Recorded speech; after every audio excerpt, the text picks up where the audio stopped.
نماز چاشت طلوع آفتاب کے تقریباً 1 گھنٹہ بعد 4 رکعت ادا کرنے والے کے دن بھر کے سارے کام اللہ تعالیٰ اپنے ذمہ لے لیتے ہیں.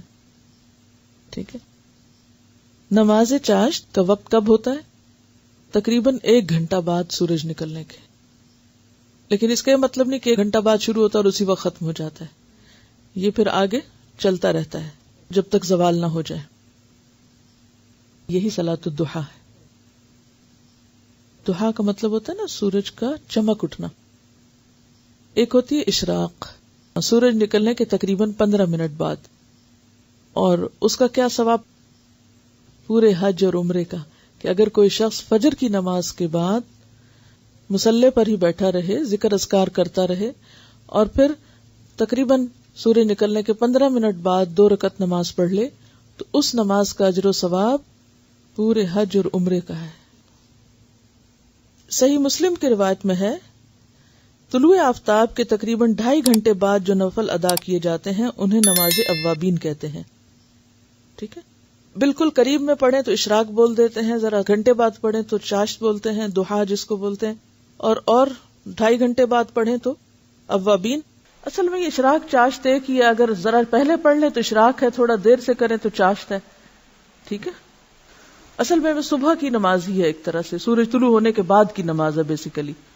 ذرا دھوپ بلند ہو جائے تو وہ ضحیٰ ہو گیا. سورج نکلنے کے تھوڑی دیر بعد یعنی 15 منٹ کے اندر پڑھیں تو اشراق کہلائے گی. ذرا تھوڑی تاخیر کرے اور دھوپ خوب چمک اٹھے تو ضحیٰ کہلائے گی. لیکن بیسیکلی ایک ہی نماز ہے، تھوڑا وقت کے آگے پیچھے ہونے سے نام بدل جاتا ہے. رسول اللہ صلی اللہ علیہ وسلم نے فرمایا، اللہ تعالیٰ فرماتا ہے، اے آدم کے بیٹے، خالص میرے لیے 4 رکعتیں، خالص میرے لیے 4 رکعتیں اول دن میں پڑھ، یعنی اشراق کی. میں تجھ کو اس دن کی شام تک کفایت کروں گا، تیرے سارے کام ہو جائیں گے. اب آپ دیکھیے کہ یہ جو 4 رکعتیں ہیں، ان میں جو خصوصیت کے ساتھ اجر کے لیے شرط رکھی گئی وہ کیا؟ خالص میرے لیے. اچھا، عام طور پہ ہم نفل پڑھتے ہیں تو کس طرح پڑھتے ہیں؟ جیسے اس روز مجھ سے کسی نے پوچھا جب میں تہجد کی نماز کے بارے میں بتا رہی تھی کہ کیا خیال ہے اگر اس روز یعنی تہجد کے وقت 2 رکعت تحیۃ الوضو کے پڑھ لیے جائیں، 2 حاجت کے پڑھ لیے جائیں، 2 استخارے کے پڑھ لیے جائیں، 2 فلاں کے پڑھ لیے جائیں. تو بات یہ ہے کہ ٹھیک ہے آپ وہ 2 مختلف نیتوں سے پڑھ لیں، لیکن تہجد تو تہجد ہے. اسی طرح جب ہم یہ نفل بھی پڑھتے ہیں تو عموماً ہم کیا کہتے ہیں؟ چلو حاجت کے پڑھ لیتے ہیں یا کوئی استخارہ کر لیتے ہیں، یعنی کوئی نہ کوئی غرض ساتھ لگا لیتے ہیں. برائی کچھ نہیں ہے اس میں، آپ لگا سکتے ہیں غرض، لیکن کوئی عبادت تو ایسی بھی ہو جو کسی غرض کے بغیر ہو، یا نہیں؟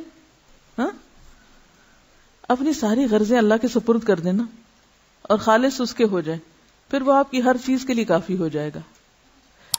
اصل میں ہمارا ذہن یہ ہوتا ہے کہ جیسے مختلف چیزیں ہمارے ہاتھ میں نا، ہم یہ کر کے یہ کروائیں اللہ تعالیٰ سے، یہ پڑھ کے یہ کروائیں، اس چیز سے یہ مسئلہ حل کرائیں. لیکن وہ جو ایک مکمل بھروسے کی کیفیت ہے، ایک توکل اور یقین اور ہر غرض سے اوپر اٹھ کے خالص اس کا ہو جانا، اس کا لطف ہی کچھ اور ہے. سمجھے کیا؟ کہ میں یہ صرف اللہ کے لیے اپنے آپ کو خالص کر کے پڑھ رہی ہوں، مجھے کوئی اس کے بدلے دکھاوا نہیں کرنا کہ میں دوسروں کی نظر میں اچھی ہو جاؤں، کہ لوگ سمجھے بہت نفل پڑھنے والا ہے.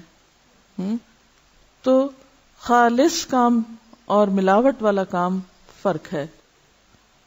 معاذہ رضی اللہ عنہا نے حضرت عائشہ صدیقہ رضی اللہ عنہا سے دریافت کیا، رسول اللہ صلی اللہ علیہ وسلم نماز ضحیٰ کتنی رکعتیں پڑھتے تھے؟ وہ فرماتی ہیں 4 رکعتیں، اور جس قدر اللہ تعالی چاہتا آپ اس سے زیادہ بھی پڑھتے. ام ہانی فرماتی ہے رسول اللہ صلی اللہ علیہ وسلم نے فتح مکہ کے دن غسل کیا اور 8 رکعات نماز ضحیٰ پڑھی. معلوم ہوا کہ اشراق کی رکعتیں 2، 4 یا 8 ہیں جو سنت سے ثابت ہیں.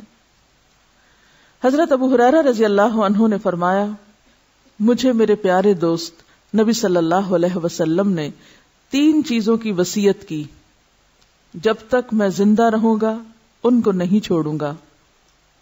ہر عربی مہینے میں ایام 20 یعنی 13, 14 اور 15 کے 3 روزے, چاشت کی نماز اور سونے سے پہلے وتر پڑھنا.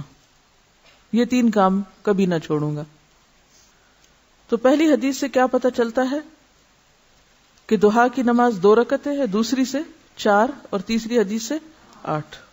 تو آپ 2 بھی پڑھ سکتے ہیں اور 8 تک بھی لے جا سکتے ہیں, یہ حسب حالات ہے, جتنی وقت ہو. یہ 4 رکعتیں یا 8 رکعتیں 2-2 کر کے پڑھیں گے, یعنی ہر 2 رکعت کے بعد سلام پھیریں گے. ان کا سوال یہ کہ چاشت کی نماز کتنے بجے ہے. دیکھیے کہ بجے کی حدیث میں کسی بھی نماز کا وقت گھنٹوں کے حساب سے یا بجے کے حساب سے نہیں بتایا گیا. اس میں سورج غروب ہونے کے بعد, سورج طلوع ہونے کے بعد, سورج طلوع ہونے سے پہلے, زوال ہونے کے بعد, دن ڈھلنے کے وقت, اس طرح کے اوقات بتائے گئے ہیں تاکہ دنیا میں آپ کہیں بھی ہو تو سورج کے اتار چڑھاؤ سے, آسمان کی روشنی سے اپنا کیلنڈر اور اپنی گھڑی, یعنی آسمان پر سورج کا نکلنا اور غروب ہونا اور ڈھلنا اور اونچا نیچا ہونا, یہ ایک عالمی کلاک ہے. آسمان آپ کے لیے کیا ہے؟ کلاک, اور اس کی سوئی کیا ہے؟ سورج. ٹھیک ہے, تو ساری نمازیں اسی سے کسی نہ کسی طرح جڑی ہوئی ہیں, حتیٰ کہ عشاء کی نماز بھی جب روشنی ختم ہو جائے. ایک بات میں آپ کو پتہ کی بتا دوں دین پر عمل کرنے کے سلسلے میں, جس میں آپ کو بڑی سہولت ہو جائے گی. سمعنا واتعنا, سورج نکلا ہے, ایک نیزے برابر ہوا ہے, پڑھ لو, بس پڑھ لی. 2, 4, 8 بس ٹھیک ہے. اگر بہت ڈیٹیلز میں جائیں گے, اب اگر اگلا سوال آپ کا یہ ہو کہ صورتیں اس میں کون سی پڑھیں, کتنی طویل ہو, سجدے کتنے ہوں, تو مشکل میں پڑھتے جائیں گے.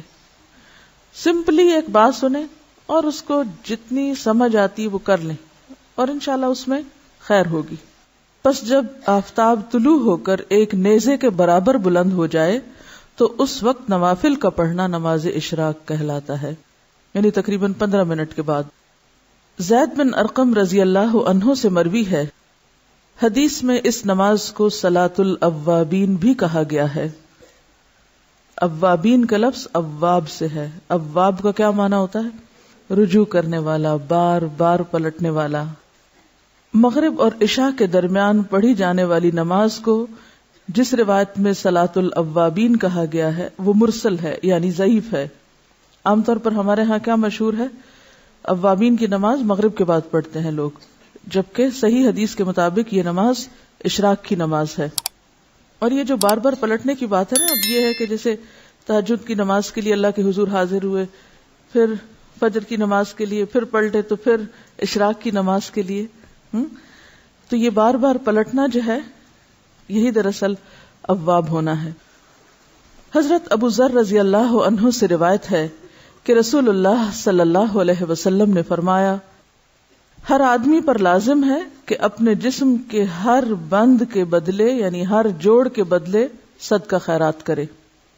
بس ہر تسبیح صدقہ ہے, یعنی سبحان اللہ پڑھنا, ہر تحمید یعنی الحمدللہ کہنا صدقہ ہے, ہر تحلیل یعنی لا الہ الا اللہ کہنا صدقہ ہے, ہر تکبیر یعنی اللہ اکبر کہنا صدقہ ہے, امر بالمعروف صدقہ ہے, اور نہی عن المنکر بھی صدقہ ہے.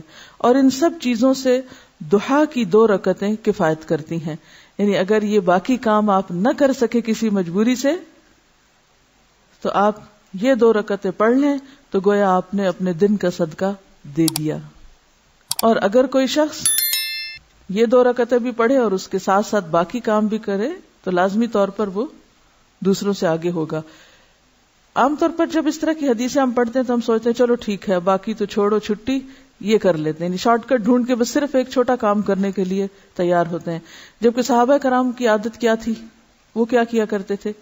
اس حدیث کو یاد کریں جس میں آپ صلی اللہ علیہ وسلم کے پاس لوگ آئے اور کہنے لگے, یا رسول اللہ, مالدار لوگ تو آگے نکل گئے. اور پھر انہوں نے کچھ تسبیحات سیکھی اور وہ ادا کرنے لگے. پھر ان مالدار لوگوں کو بھی پتہ چل گیا, انہوں نے یہ نہیں سوچا مالدار لوگوں نے کہ ٹھیک ہے ہم صدقہ خیرات کرتے ہیں تو اب ہمیں اور تسبیح پڑھنے کی یا کچھ اور کرنے کی کیا ضرورت ہے. وہ صدقہ خیرات کے ساتھ ساتھ تسبیح بھی کرنے لگ گئے. تو اس حدیث کا مطلب یہ نہیں ہے کہ ہم تسبیح چھوڑ دیں اور امر بالمعروف اور نہی عن المنکر چھوڑ دیں اور صرف یہ 2 رکعتیں پڑھ کے مطمئن ہو جائیں. یہ بات کہنے کا مطلب یہ ہے کہ ان 2 رکعتوں کا ادا کرنا اتنا اجر و ثواب کا باعث ہے کہ گویا ان ساری نیکیوں کو کر لینا ہے، لیکن وہ نیکیاں اپنی جگہ باقی ہیں، وہ الگ سے کریں گے تو وہ اصل شکل میں ہوگی. جیسے قل هو اللہ پڑھنا 1/3 قرآن کے برابر، اس کو لوگوں نے کیا سمجھا، اور کچھ نہ پڑھو، خالی قل هو اللہ ہی پڑھتے رہو، 3 دفعہ پڑھ لو پورے قرآن کا ثواب ہو جائے گا. اسی طرح حرم میں 1 نماز پڑھ لو، 1,00,000 نمازوں کا ثواب. لیکن وہ 1,00,000 نمازوں کا ثواب یہ تھوڑی ہوتا ہے کہ آپ کی 1,00,000 نمازیں بھی ادا ہو گئی. تو ہر کام اپنی جگہ کرنے سے ہوتا ہے. ہاں، یہ سمجھانے کے لیے ہوتا ہے کہ اس کام کا اجر و ثواب کتنا زیادہ ہے.